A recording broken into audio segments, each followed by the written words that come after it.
Samantala, Senate President Chis Escudero inabisuhan na ang Kamara sa pag-convene sa Senado bilang impeachment court. Si Mean Corvera sa detalye ng balita.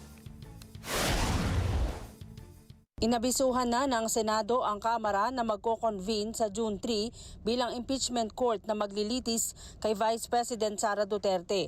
Sa sulat ni Senate President Francis Escudero kay House Speaker Martin Romualdez na may petsang May 19, sinabi ni Escudero na alinsunod sa Rules of Procedures on Impeachment Trials, handa ang Senado sa June 2 alas 4 ng hapon na tanggapin ang panel of prosecutors ng Kamara.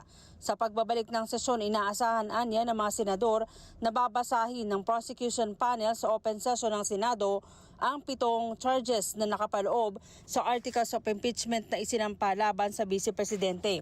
Kinabukasan alas 9 ng umaga, magko-convene ang Senado bilang impeachment court para sa pag-i-issue ng mga summons at iba pang kaugnay na kautusan.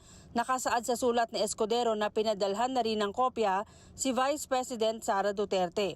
Si Senator J.V. Ercito wala raw kinakampihan sa pagitan ni na Pangulong BBM at VP Sara pero hindi siya pabor sa impeachment trial. Malinaw naman kasi anya na politika ang motibo nito pero kailangan dinggin ng Senado.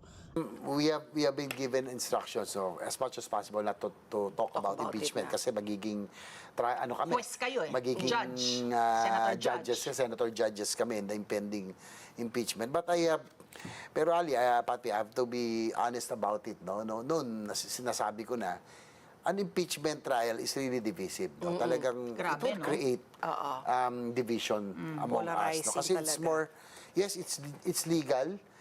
It's, both legal, but it's more political. Nakita naman na natin yan noon pa no? And I would think yung sinabi ni Congressman Toby Tiaco, the campaign manager, nakita naman natin na naka-apekto talaga dito sa performance ng administration. Apilan niya sana agad matapos ang paglilitis para makapag-move on at umaksyon na ang mga opisyal ng gobyerno sa mga totoong problema ng bansa. Infrastructure, railway, airports, energy, agri, ang dami nating problema. And to be honest about this, na itong impeachment trial, itong early political bickerings, napaaga Parang sayang For 2028, ang ganda ng simula. Unity team, ang ganda ng samahan ni President Bongbong Marcos, VP Sara, biggest margin ever.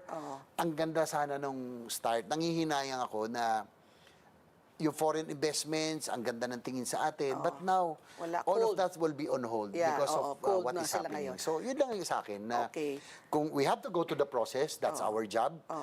Tinggin, maging impartial, pero sana maging matapos ka agad.